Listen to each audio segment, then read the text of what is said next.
नमस्कार। आकाशवाणी से प्रस्तुत है समाचार प्रभात।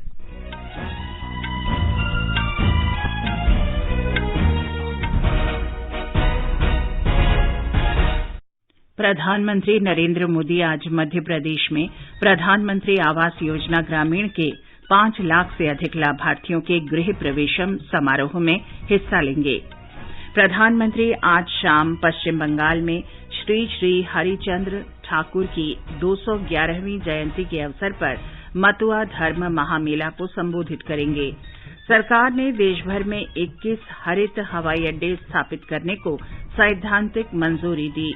उत्तर प्रदेश के मुख्यमंत्री योगी आदित्यनाथ ने मंत्रियों को विभाग आवंटित किए।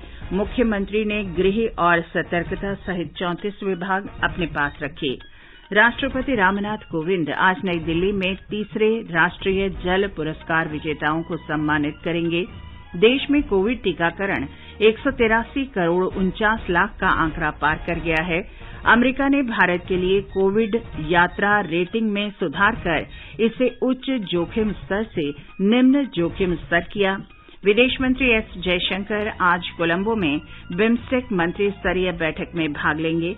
और आईपीएल क्रिकेट में मुंबई में गुजरात टाइटंस ने लखनऊ सुपर जायंट्स को 5 विकेट से हराया। समाचार प्रभात में मुकेश कुमार के साथ मैं चंद्रिका जोशी। देश के 75वें स्वाधीनता दिवस समारोहों के उपलक्ष्य में आजादी का अमृत महोत्सव के अंतर्गत सरकार अनेक गतिविधियों का आयोजन कर रही है। इस अवसर को जन उत्सव के रूप में मनाते हुए आकाशवाणी समाचार स्वाधीनता संग्राम और उसके गौरवशाली इतिहास पर विशेष प्रश्नोत्तरी कार्यक्रम प्रसारित कर रहा है। ये क्विज 15 अगस्त 2022 तक प्रत्येक सोमवार और मंगलवार को समाचार प्रभात में प्रसारित होगा। भारतीय डाक विभाग अमृत महोत्सव क्विज में आकाशवाणी के साथ सहयोगी के रूप में शामिल है। अमृत महोत्सव क्विज का कल का प्रश्न था, तत्कालीन मैसूर राज्य में ध्वजारोहण में हिस्सा लेने वाली पहली महिला कौन थी, जिन्होंने ग्रामीण महिलाओं के स्वास्थ्य की रक्षा के लिए मातृ मंदिर की स्थापना भी की थी। इसका सही उत्तर है बल्लारी सिद्धम्मा। उन्होंने 13 अप्रैल 1938 को ध्वज फहराकर गिरफ्तारी दी थी। वे 1 महीने तक कारागार में थीं। उन्होंने 1939 में चित्रदुर्ग के अरण्य सत्याग्रह में भी हिस्सा लिया। सिद्धम्मा ने भारत छोड़ो आंदोलन और मैसूर चलो आंदोलन में भी भाग लिया। आकाशवाणी समाचार को बड़ी संख्या में देश विदेश से श्रोताओं के उत्तर मिले हैं। भाग्यशाली विजेता हैं मध्य प्रदेश में रतलाम की अरुणा आस्तिक। नमस्कार, मैं सुश्री अरुणा आस्तिक मध्य प्रदेश रतलाम से। मैं सेवानिवृत्त शिक्षिका केंद्रीय विद्यालय संगठन से हूँ। बचपन से आकाशवाणी के समाचार सुनती आई हूँ। मैं आकाशवाणी एवं प्रसार भारती को धन्यवाद देती हूँ। मुझे अमृत महोत्सव क्विज में विजेता होने पर गर्व महसूस हो रहा है और मैं सभी स्वतंत्रता सेनानियों को नमन करती हूँ। इस क्विज के द्वारा हम अपने इतिहास को एक बार फिर से करीब से जान रहे हैं। धन्यवाद। जय हिंद, जय भारत। और अब अमृत महोत्सव क्विज का 66वां प्रश्न।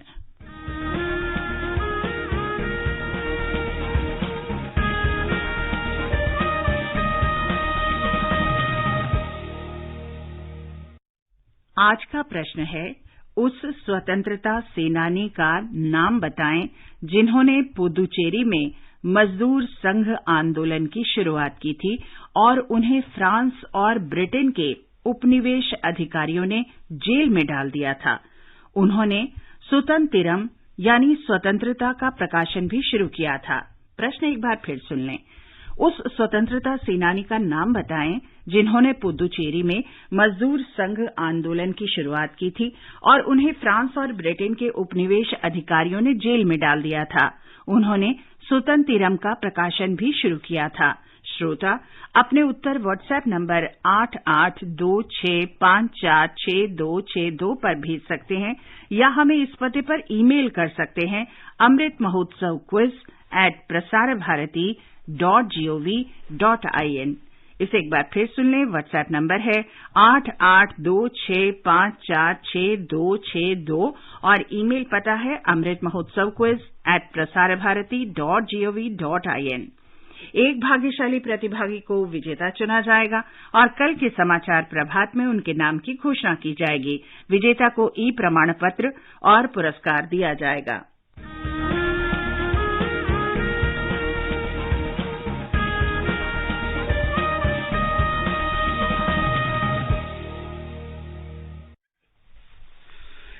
और अब समाचार। प्रधानमंत्री नरेंद्र मोदी आज वीडियो कॉन्फ्रेंस के माध्यम से मध्य प्रदेश में प्रधानमंत्री आवास योजना ग्रामीण के लगभग 5,21,000 लाभार्थियों की गृह प्रवेशम कार्यक्रम में हिस्सा लेंगे।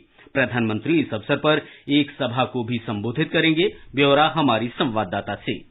मुख्यमंत्री शिवराज सिंह चौहान छतरपुर जिले से राज्य स्तरीय कार्यक्रम में शामिल होंगे। इस योजना के तहत सभी पात्र परिवारों और कच्चे घरों में रहने वाले परिवारों को वर्ष 2024 तक सभी मूलभूत सुविधाओं से युक्त पक्के मकान उपलब्ध कराए जा रहे हैं। मैदानी क्षेत्रों में रहने वाले लोगों को ₹1,20,000 प्रति घर, वहीं आदिवासी और पिछड़े जिलों में ₹1,30,000 दिए जा रहे हैं। इसके अलावा ऐसे गांवों और ग्राम पंचायतों में जहां 100 से अधिक घर बन रहे हैं, गांव और ग्रामीणों का विकास सुनिश्चित करने के लिए विभिन्न योजनाओं को जोड़कर अभ्युदय नवाचार के तहत एकीकृत कार्य योजना भी बनाई जा रही है। राज्य में आवास निर्माण कार्य से स्वयं सहायता समूहों को भी जोड़ा गया है। पूजा विवर्धन, आकाशवाणी समाचार, भोपाल।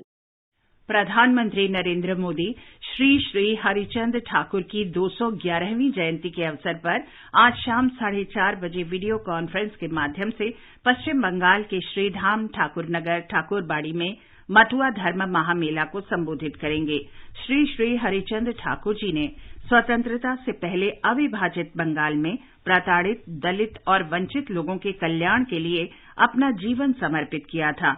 उन्होंने 1860 में बांग्लादेश में और कंडी से सामाजिक और धार्मिक आंदोलन शुरू किया था। आंदोलन के बाद मथुआ धर्म की स्थापना हुई थी। अखिल भारतीय मथुआ महासंघ 29 मार्च से 5 अप्रैल तक मथुआ धर्म महामेला आयोजित कर रहा है। सरकार ने देश में 21 हरित हवाई अड्डे बनाने की सैद्धांतिक मंजूरी दे दी है। नागर विमानन राज्य मंत्री जनरल वीके सिंह ने कल राज्यसभा में एक लिखित उत्तर में ये जानकारी दी। ये हवाई अड्डे हैं गोवा में मोपा, महाराष्ट्र में नवी मुंबई, सिंधुदुर्ग में शिरडी, कर्नाटक में बीजापुर, हासन, कलबुर्गी और शिमोगा, मध्य प्रदेश के ग्वालियर में डबरा, उत्तर प्रदेश में कुशीनगर और जेवर, गुजरात में धोलेरा और हीरासर, पुद्दुचेरी में कराईकल, आंध्र प्रदेश में दागादर्थी, भोगापुरम और ओरवाकल, पश्चिम बंगाल में दुर्गापुर, सिक्किम में पांगयोंग, केरल में कन्नूर और अरुणाचल प्रदेश में होलांगी। इन 21 हवाई अड्डों में से 8 हवाई अड्डे पहले ही संचालित हैं। जनरल वीके सिंह ने बताया कि इन हवाई अड्डों के निर्माण की समय सीमा भूमि अधिग्रहण, अनिवार्य मंजूरी, बाधाएं दूर करना और संबंधित निर्माण कंपनियों की वित्तीय स्थिति जैसे विभिन्न तथ्यों पर निर्भर करेगी। लोकसभा में आज चार्टर्ड अकाउंटेंट लागत और संकर्म लेखापाल और कंपनी सचिव संशोधन विधेयक 2020 पर चर्चा होगी। राज्यसभा में विनियोग विधेयक 2022 और वित्त विधेयक 2022 पर चर्चा जारी रहेगी। सदन में संविधान, अनुसूचित जातियां और अनुसूचित जनजातियां आदेश संशोधन विधेयक 2022 पर विचार होगा। भारतीय जनता पार्टी ने पश्चिम बंगाल विधानसभा में कल हुए हंगामे की निंदा की है। बीरभूम हिंसा पर राज्य विधानसभा में धक्का मुक्की के लिए सत्तारूढ़ तृणमूल कांग्रेस पर आरोप लगाते हुए पार्टी के वरिष्ठ नेता और केंद्रीय मंत्री मुख्तार अब्बास नकवी ने कहा कि ये लोकतंत्र को नष्ट करने का प्रयास है। संसद के बाहर पत्रकारों से बातचीत में उन्होंने कहा कि राज्य के लोगों ने पिछली सरकारों की गलतियां सुधारने के लिए तृणमूल कांग्रेस को सत्ता सौंपी है, लेकिन तृणमूल कांग्रेस ऐसा करने में विफल रही है। ये समाचार आकाशवाणी से प्रसारित किए जा रहे हैं। खुजली झटपट दूर करे, मोहे जालिम लोशन, वही नाम वही काम, कुछ भी नहीं बदला। चर्म रोगों का दुश्मन जालिम lotion. 2 t-shirt, 3 kurti, 1 jeans, limit में गुड्डी। आज मेरा बर्थडे है, शॉपिंग होगी अनलिमिटेड। अच्छा बाबा। जब मामा मेहरबान तो भांजी क्यों हो परेशान। जी आपके हुए 12,000। ये लीजिए कार्ड। पर कार्ड लिमिट तो 10,000 ही दिखा रहा है। कुछ कपड़े वापस रख लो। रुको, ये हो गया। लो, बढ़ गई कार्ड लिमिट। तुम्ही से सीखा है। कार्ड में लिमिट सेट तो बड़े नुकसान की चिंता लिमिटेड। और खर्चे भी लिमिटेड। अब फिर भी कोई नुकसान हुआ तो?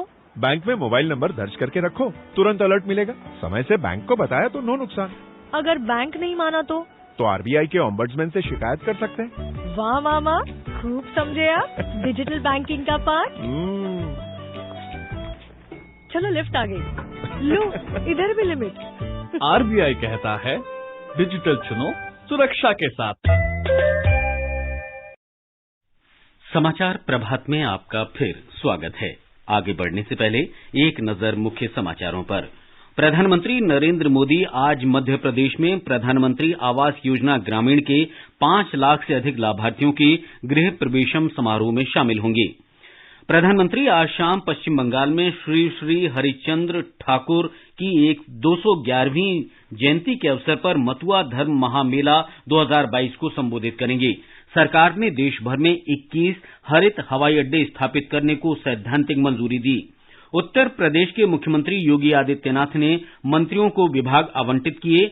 मुख्यमंत्री ने गृह और सतर्कता सहित 34 विभाग अपने पास रखे। राष्ट्रपति रामनाथ कोविंद आज नई दिल्ली में तीसरे राष्ट्रीय जल पुरस्कार विजेताओं को सम्मानित करेंगे। देश में कोविड टीकाकरण 183 करोड़ 49 लाख का आंकड़ा पार कर गया है। अमेरिका ने भारत के लिए कोविड यात्रा रेटिंग में सुधार कर इसे उच्च जोखिम स्तर से निम्न जोखिम स्तर किया। विदेश मंत्री डॉक्टर सुब्रमण्यम जयशंकर आज कोलंबो में बिम्स्टेक मंत्रिस्तरीय बैठक में भाग लेंगे और आईपीएल क्रिकेट में मुंबई में गुजरात टाइटंस ने लखनऊ सुपर जायंट्स को 5 विकेट से हराया। हमारा डेजर्ट आ गया पर हमारी चैंपियन नहीं आई अब तक। बिल भरने के पहले तो आएगी ना। सुगंध, क्या हो रहा है? बिल हो रहा है। चल अपना कार्ड दे। पिन दे। आरबीआई कहता है अपना पिन, ओटीपी, सीवीवी या इंटरनेट बैंकिंग पासवर्ड किसी को ना दे। ऑनलाइन बैंकिंग सिर्फ अपने ही कंप्यूटर, मोबाइल और सिक्योर नेटवर्क से करे। हाँ, ये खाने की चैंपियनशिप थी क्या?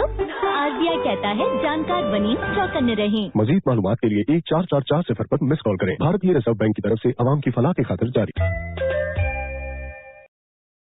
उत्तर प्रदेश के मुख्यमंत्री योगी आदित्यनाथ ने अपने मंत्रियों के बीच विभागों का बंटवारा कर दिया है। मुख्यमंत्री ने गृह, सतर्कता, राजस्व, सूचना और नियुक्तियां समेत 34 विभाग अपने पास रखे हैं।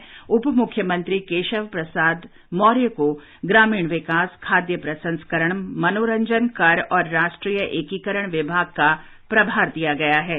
उप मुख्यमंत्री बृजेश पाठक को स्वास्थ्य, परिवार कल्याण और बाल कल्याण विभाग दिए गए हैं। ब्यौरा हमारे संवाददाता से। प्रदेश भाजपा अध्यक्ष स्वतंत्र देव सिंह को जल शक्ति और बाढ़ नियंत्रण विभाग मिला है। वहीं 9 बार के विधायक सुरेश खन्ना को एक बार फिर से वित्त और संसदीय कार्य की जिम्मेदारी दी गई है। उत्तराखंड के पूर्व राज्यपाल बेबी रानी मौर्य को महिला कल्याण और बाल विकास का मंत्री बनाया गया है। वहीं अरविंद कुमार शर्मा को ऊर्जा तथा नगर विकास विभाग की जिम्मेदारी मिली है। लोक निर्माण विभाग जितेंद्र प्रसाद को दिया गया है। वरिष्ठ भाजपा नेता सूर्य प्रताप शाही को इस बार भी कृषि मंत्रालय की जिम्मेदारी मिली है। वहीं लक्ष्मी नारायण चौधरी नए गन्ना मंत्री होंगे। धर्मपाल सिंह को दुग्ध विकास तथा अल्पसंख्यक कल्याण मंत्रालय दिया गया है। औद्योगिक विकास और निर्यात की जिम्मेदारी नंद गोपाल गुप्ता नंदी को मिली है। भाजपा के महत्वपूर्ण सहयोगी निषाद पार्टी के नेता संजय निषाद को मत्स्य विभाग की जिम्मेदारी दी गई है। वहीं एक और महत्वपूर्ण सहयोगी दल अपना दल के नेता आशीष पटेल को प्राविधिक शिक्षा का मंत्री बनाया गया है। पुलिस अफसर से राजनेता बने असीम अरुण को समाज कल्याण विभाग की जिम्मेदारी मिली है। वहीं मंत्रिमंडल में शामिल इकलौते मुस्लिम मंत्री दानिश आजाद अंसारी को अल्पसंख्यक कल्याण विभाग में राज्य मंत्री बनाया गया है। सुशील चंद्र तिवारी, आकाशवाणी समाचार, लखनऊ। राष्ट्रपति रामनाथ कोविंद आज नई दिल्ली के विज्ञान भवन में तीसरे राष्ट्रीय जल पुरस्कार विजेताओं को सम्मानित करेंगे। राष्ट्रपति इस अवसर पर जल शक्ति अभियान कैच द रेन कैंपेन 2022 का शुभारंभ भी करेंगे। ये अभियान 30 नवंबर तक चलेगा।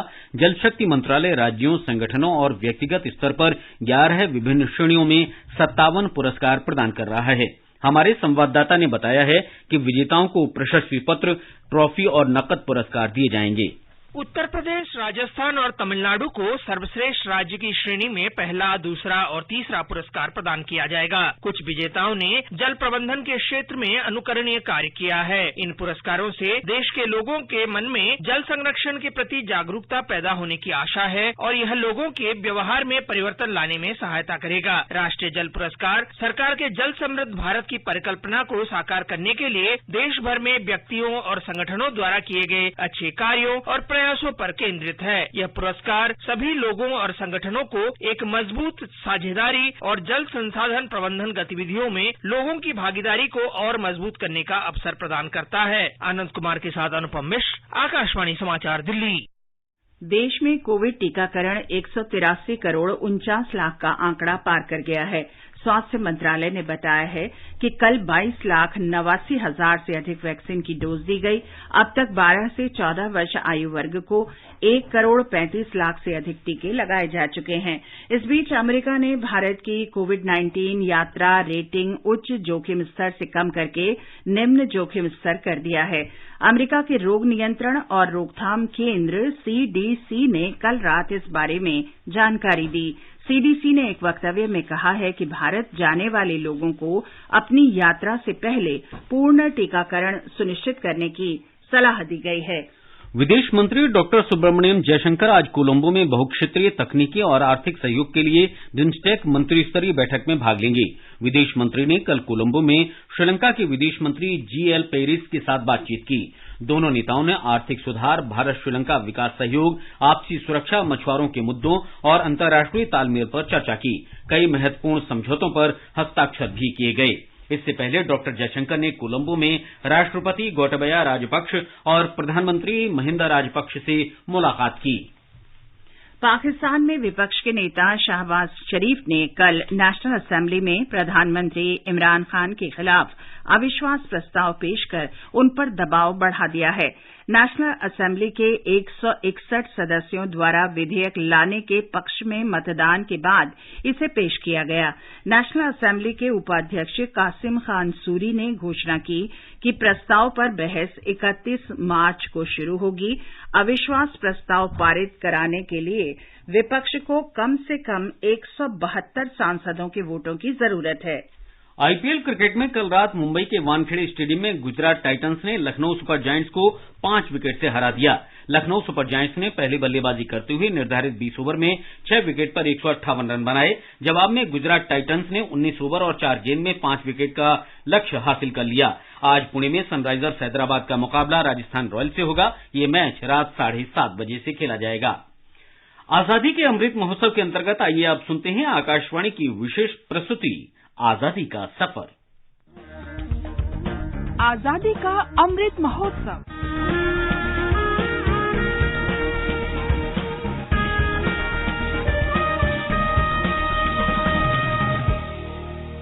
आजादी का सफर आकाशवाणी समाचार के साथ एक राष्ट्र का उदय। भारत का गौरवशाली स्वतंत्रता संग्राम आधुनिक विश्व के महानतम संघर्षों में से एक है।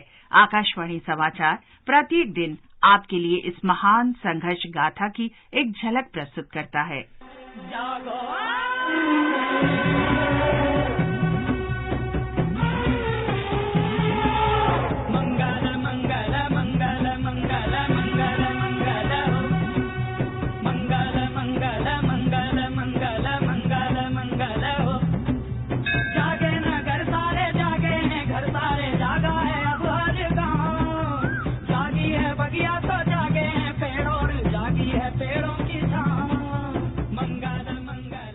स्वतंत्रता संग्राम के इतिहास में आज का दिन अत्यंत महत्वपूर्ण है।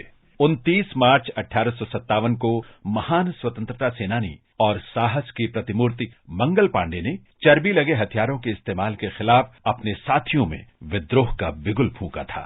ब्रिटिश सेना के सार्जेंट मेजर ने मंगल पांडे की गिरफ्तारी का आदेश दिया, लेकिन भारतीय सैनिकों ने इसे मानने से इनकार कर दिया। इसे लेकर हुई झड़प में मंगल पांडे ने सार्जेंट मेजर पर हमला कर दिया तथा उसे और एक लेफ्टिनेंट को घायल कर दिया। कमांडिंग ऑफिसर जनरल हेरसे की उपस्थिति में अंग्रेज अधिकारियों और उनके सुरक्षा प्रहरियों ने मंगल पांडे को घेर लिया। मंगल पांडे समझ गए कि उनका अंत निकट आ गया है। उन्होंने अपने साथियों को मदद के लिए पुकारा, लेकिन उधर से तुरंत कोई प्रतिक्रिया न मिलने पर खुद को गोली मार ली। मंगल पांडे की चोट जानलेवा साबित नहीं हुई और उन्हें अस्पताल भेज दिया गया। मंगल पांडे को गिरफ्तार कर लिया गया और उन्हें ईश्वरी प्रसाद के साथ फांसी की सजा सुनाई गई। मंगल पांडे को 8 अप्रैल और ईश्वरी प्रसाद को 21 अप्रैल 1857 को फांसी दे दी गई। हम मंगल पांडे और ईश्वरी प्रसाद को सादर नमन करते हैं। लाला मुंशी पुजारी सिपहिया हल्का भारी हर एक तुल जाए, जोगी लेके फिरे एक तारा और बस अपने मन की गाय। मंगल मंगल मंगल। आज हम स्वतंत्रता सेनानी लक्ष्मण नाइक का भी स्मरण कर रहे हैं, जो 29 मार्च 1943 को शहीद हुए थे। उन्होंने उड़ीसा में कोरापुट जिले में स्वतंत्रता संग्राम का नेतृत्व किया था और जनजातीय समुदाय को बंधुआ मजदूरी जैसे अमानवीय चलन के खिलाफ संघर्ष के लिए एकजुट किया था। आदिवासी लोग उन्हें मलकानगिरी का गांधी कहा करते थे। लक्ष्मण नाइक का जन्म 22 नवंबर 1899 को ओडिशा के मलकानगिरी में हुआ था। भुइयां जनजाति के लक्ष्मण नाइक राष्ट्रीय आंदोलन से प्रभावित थे। वे 1936 में इंडियन नेशनल कांग्रेस के सक्रिय सदस्य बन गए। उन्होंने खादी को बढ़ावा दिया और लोगों को स्वतंत्रता आंदोलन से अवगत कराया। 1937 में कांग्रेस का मंत्रालय गठित होने के बाद स्वतंत्रता आंदोलन में कोरापुट के जनजातीय समुदाय की भागीदारी को एक नया विस्तार मिला। लक्ष्मण नाइक ने 1942 में कोरापुट के मातिली में कांग्रेस की प्राथमिक समिति के अध्यक्ष का प्रभार संभाला। उन्होंने जनजातीय लोगों को सड़क और पुल निर्माण तथा स्कूलों की स्थापना जैसे विकास के कामों में लगाया। उन्होंने शोषण, दमन और यातना के खिलाफ संघर्ष को भी मजबूत किया।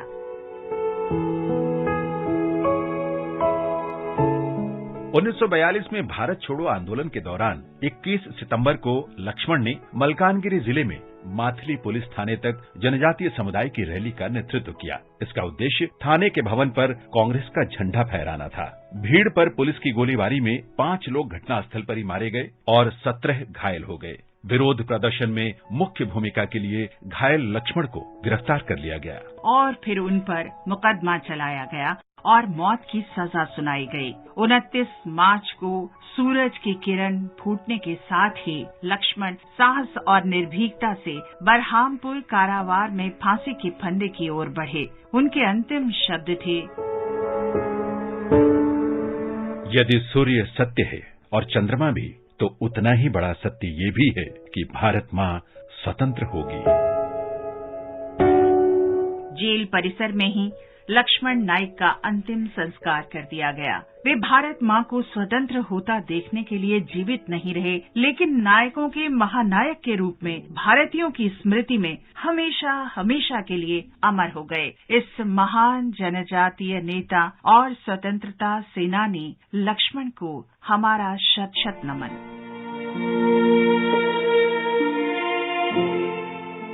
आज हम शहीद अवतार मिश्र और मखदूम बख्श को भी याद कर रहे हैं। उत्तर प्रदेश के जौनपुर के इन नायकों ने 1857 में स्वतंत्रता के प्रथम संघर्ष में भाग लिया था।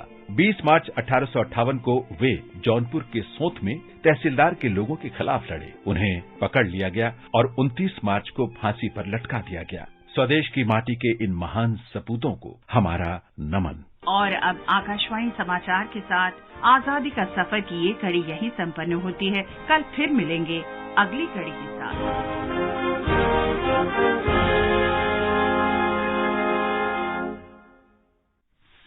यदि आप खाद्य व्यवसायी हैं तो आपके पास FSSAI का लाइसेंस होना चाहिए या आप इसके साथ पंजीकृत होने चाहिए। लाइसेंस और पंजीकरण के लिए फॉस्कॉस पोर्टल पर जाएं या FSSAI हेल्पलाइन नंबर 1800 11 2100 पर कॉल करें।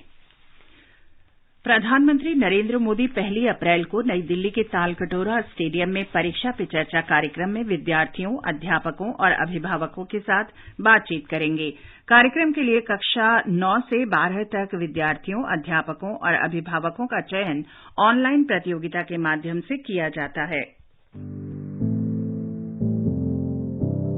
क्या आप कॉम्पिटिटिव एग्जाम की तैयारी कर रहे हैं? ऑल इंडिया रेडियो के नए प्रोग्राम अभ्यास में हमारे विशेषज्ञ आपके सवालों का देंगे जवाब। शनिवार रात 9:30 बजे FM गोल्ड पर। इस बार का विषय है हिस्ट्री। आप इससे जुड़े सवाल व्हाट्सएप करें 9289094044 पर या सवाल ईमेल भी कर सकते हैं। अभ्यास abhyas.airnews@gmail.com पर। इतिहास विषय पर आपके प्रश्न हमें 30 मार्च तक मिल जाने चाहिए। आपका अभ्यास हमारा प्रयास। और अब मौसम। दिल्ली में आज गर्मी जारी रहेगी। मुंबई और कोलकाता में आसमान साफ रहेगा। चेन्नई में आंशिक रूप से बादल रहेंगे। श्रीनगर, जम्मू और गिलगित में आसमान साफ रहेगा। मुजफ्फराबाद में शाम के समय आंशिक रूप से बादल छा सकते हैं। लेह में भी बादल छाए रहेंगे। उधर गुवाहाटी, कोहिमा और अगरतला में आमतौर पर बादल रहेंगे। और मुकेश, अब बताएं कि आज के समाचार पत्रों में क्या विशेष है? जी हां चंद्रिका, आज अधिकांश अखबारों ने पश्चिम बंगाल विधानसभा में बीरभूम हिंसा पर उठे हंगामे की खबर को सुर्खियों में दिया है। अमर उजाला ने दिल्ली विधानसभा में कश्मीरी पंडितों के मुद्दे पर उठे हंगामे को पहली खबर बनाया है। पत्र ने लिखा है, उत्तर प्रदेश विधानसभा में चंद दिन पहले चुनाव की तल्खी और आरोप प्रत्यारोपों के रिश्तों की बर्फ तब पिघल गई जब मुख्यमंत्री योगी आदित्यनाथ और अखिलेश यादव ने विधानसभा में एक दूसरे का अभिवादन किया और गर्मजोशी से मिले। राष्ट्रपति द्वारा कल नीरज चोपड़ा सहित अन्य विशिष्ट व्यक्तियों को पद्म पुरस्कारों से सम्मानित किए जाने को भी अखबारों ने चित्र के साथ दिया है। दैनिक ट्रिब्यून ने पाकिस्तानी इमरान खान के खिलाफ अविश्वास प्रस्ताव पेश करने और 31 तारीख को मतदान होने की खबर प्रमुखता से दी है। राजस्थान पत्रिका ने लिखा है, अविश्वास प्रस्ताव को लेकर पाकिस्तान में राजनीतिक पारा चरम पर। दिल्ली में कल का दिन मौसम का सबसे गर्म दिन रहा, लिखा है अमर उजाला ने। हिंदुस्तान ने लिखा है, दिल्ली में पारा 40 के पार, अगले 2 दिन लू चलने के आसार। हरिभूमि की खबर है, कोरोना की कॉलर ट्यून से परेशान लोगों को इससे जल्द ही मुक्ति मिलेगी। लोकसत्ता की खबर है, चीन के सबसे बड़े शहर शंघाई में सोमवार से 5 दिन का लॉकडाउन, लगातार बढ़ रहे हैं कोरोना मामले। दिल्ली हवाई अड्डे पर कल एक निजी एयरलाइंस के विमान की उड़ान भरते समय खंभे से टकराने की खबर कई अखबारों ने चित्र सहित पहले पन्ने पर दी है। जनसत्ता ने कल लोकसभा में दंड प्रक्रिया पहचान विधेयक पेश करने की खबर पर लिखा है, आंखों की पुतली की छवि और लिखावट को होगा उपयोग, अपराधियों के रिकॉर्ड रखने के लिए नई प्रौद्योगिकी की मदद। हरिभूमि की खबर है, नवरात्रि में इस बार रेल यात्रियों को व्रत के दौरान मिलेगी फलाहार सामग्री, सीट पर फलाहारी भोजन मंगाया जा सकेगा। और बुलेटिन समाप्त होने से पहले अमृत महोत्सव क्विज का आज का प्रश्न फिर सुन लें। उस स्वतंत्रता सेनानी का नाम बताएं जिन्होंने पुदुचेरी में मजदूर संघ आंदोलन की शुरुआत की थी और उन्हें फ्रांस और ब्रिटेन के उपनिवेश अधिकारियों ने जेल में डाल दिया था। उन्होंने सुतंतिरम यानी स्वतंत्रता का प्रकाशन भी शुरू किया था। आप अपने उत्तर हमें व्हाट्सएप नंबर 8826546262 पर भेज सकते हैं या हमें इस पते पर ईमेल कर सकते हैं amritmahotsav@prasarbharati.gov.in। इसे एक बार फिर सुन लें। व्हाट्सएप नंबर है 8826546262 और ईमेल है amritmahotsavquiz@prasarbharati.gov.in। आकाशवाणी के साथ अमृत महोत्सव क्विज में भाग लेकर स्वतंत्रता की 75वीं वर्षगांठ के आयोजनों में शामिल हों। और अंत में मुख्य समाचार एक बार फिर। प्रधानमंत्री नरेंद्र मोदी आज मध्य प्रदेश में प्रधानमंत्री आवास योजना ग्रामीण के 5 लाख से अधिक लाभार्थियों के गृह प्रवेशम समारोह में भाग लेंगे। प्रधानमंत्री आज शाम पश्चिम बंगाल में श्री श्री हरिचंद्र ठाकुर की 211वीं जयंती के अवसर पर मतुआ धर्म महामेला 2022 को संबोधित करेंगे। सरकार ने देश भर में 21 हरित हवाई अड्डे स्थापित करने को सैद्धांतिक मंजूरी दी। उत्तर प्रदेश के मुख्यमंत्री योगी आदित्यनाथ ने मंत्रियों को विभाग आवंटित किए। मुख्यमंत्री ने गृह और सतर्कता सहित 34 विभाग अपने पास रखे।